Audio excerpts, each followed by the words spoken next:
Hey guys, welcome to the Read Aloud for November 3rd, day 37.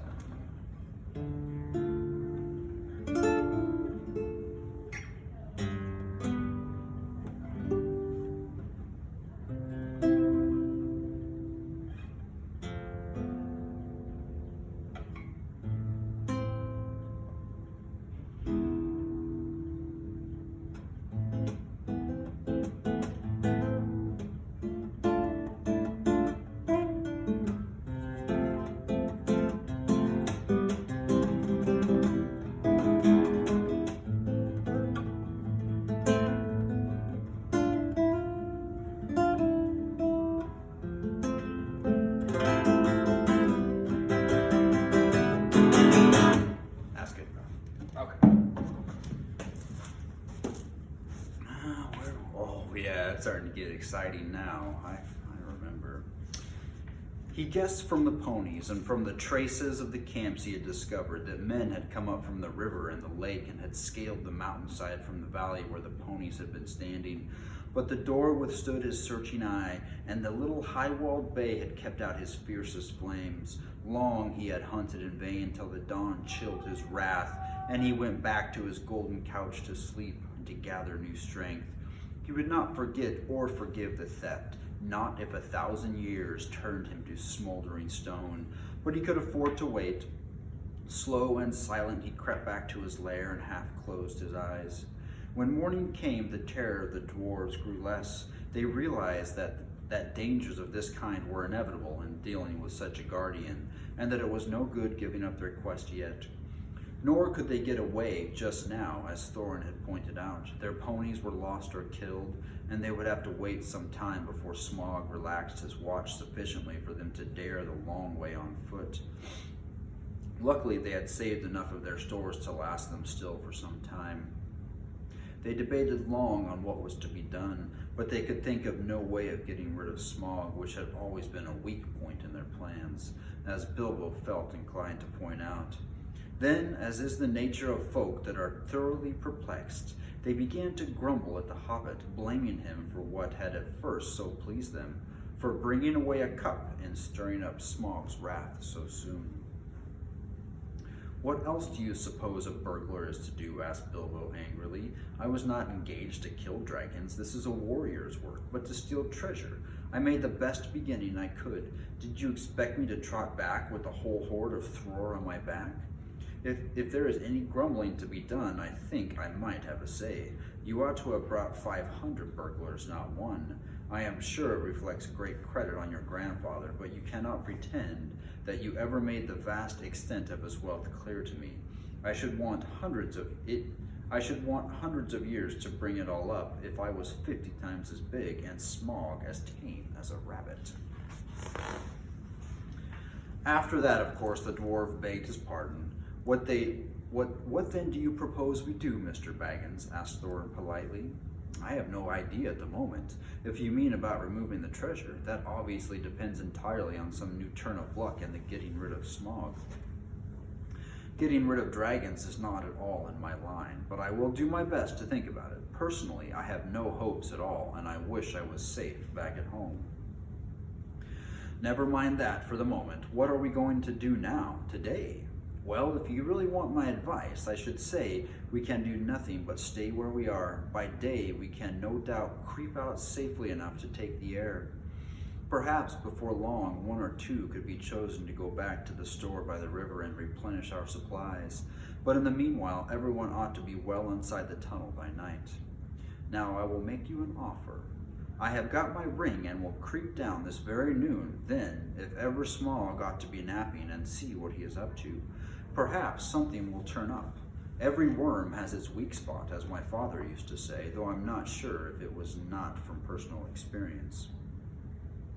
Naturally, the dwarves accepted the offer eagerly. Already they had come to respect little Bilbo. Now he had become the real leader in their adventure. He began to have ideas and plans of his own. When midday came, he got ready for another journey down into the mountain. He did not like it, of course, but it was not so bad now. He knew, more or less, what was in front of him. He had known more about dragons and their wily ways. Had he known more about dragons and their wily ways, he might have been more frightened and less hopeful of catching this one napping. The sun was shining when he started, but it was as dark as night in the tunnel. The light from the door almost closed, soon faded as he went down. So silent was his going that smoke on a gentle wind could hardly have surpassed it. And he was inclined to feel a bit proud of himself as he drew near the lower door. There was only the very faintest glow to be seen. Old Smaug is weary and asleep, he thought. He can't see me and he won't hear me. Cheer up, Bilbo. He had forgotten or had never heard about dragons' sense of smell. It is also an awkward fact that they can keep half an eye open watching while they sleep if they are suspicious.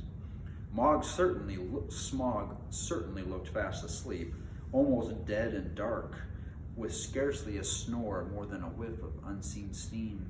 When Bilbo peeped through from the entrance, he was just about to step out onto the floor when he caught a sudden thin and piercing ray of red from under the drooping lid of Smaug's left eye. He was only pretending to sleep. He was watching the tunnel entrance. Hurriedly, Bilbo stepped back and blessed the luck of his ring. Then Smaug spoke. "Well, thief, I smell you, and I feel your air. I hear your breath. Come along. Help yourself again. There is plenty to spare." But Bilbo was not quite so unlearned in dragon lore as all that, and if Smaug hoped to get him to come nearer so easily, he was disappointed. "No, thank you, O Smaug the Tremendous," he replied. "I do not come for presents. I only wish to have a look at you and see if you were truly as great as tales say." I did not believe him. "Do you now?" said the dragon, somewhat flattered, even though he did not believe a word of it. "Truly songs and tales fall utterly short of the reality, O Smaug, the chiefest and greatest of calamities," replied Bilbo. "You have nice manners for a thief and a liar," said the dragon. "You seem familiar with my name, but I don't seem to remember smelling you before. Who are you, and where do you come from, may I ask?" "You may indeed.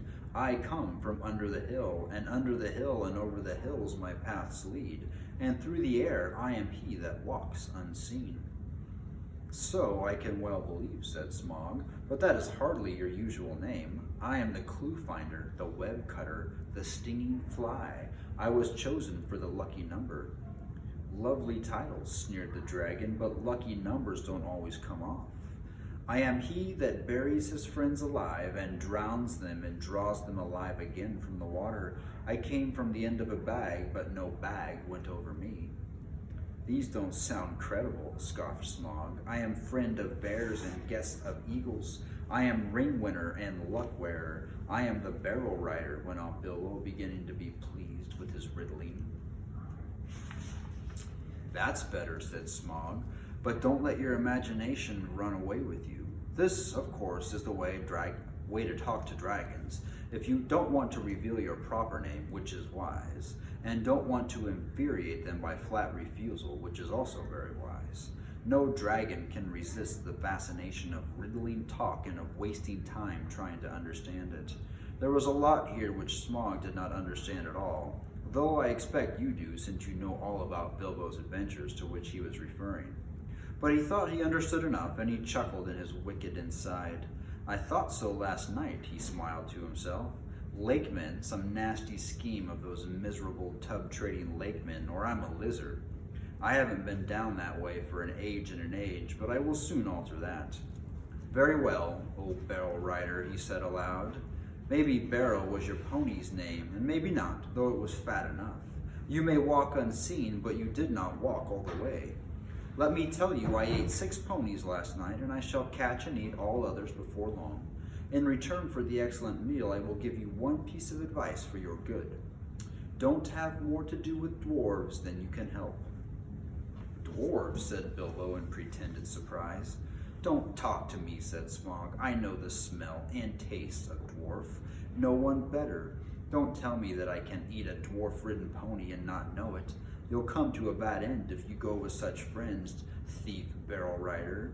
I don't mind if you go back and tell them so from me."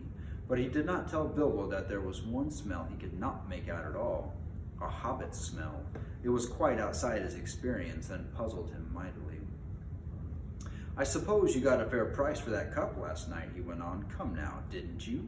Nothing at all. Well, that's just like them, and I suppose they are skulking outside, and your job is to do all the dangerous work and get what you can when I'm not looking for them. And you will get a fair share? Don't you believe it. If you get off alive, you will be lucky. Bilbo was beginning to feel really uncomfortable. Whenever Smaug's roving eyes, seeking for him in the shadow, flashed across him, he trembled, and an unaccountable desire seized hold of him to rush out and reveal himself and tell all the truth to Smaug. In fact, he was in grievous danger of coming under the dragon's spell. By plucking up courage, he spoke again. You don't know everything, O Smaug the Mighty, he said. No, not gold alone brought us hither. Ha ha! You admit the us, laughed Smaug. Why not say us 14 and be done with it, Mr. Lucky Number? I am pleased to hear that you had other business in these parts besides my gold. In that case, you may perhaps not altogether waste your time. Okay, we better pause there. Starting to get pretty exciting. See you guys.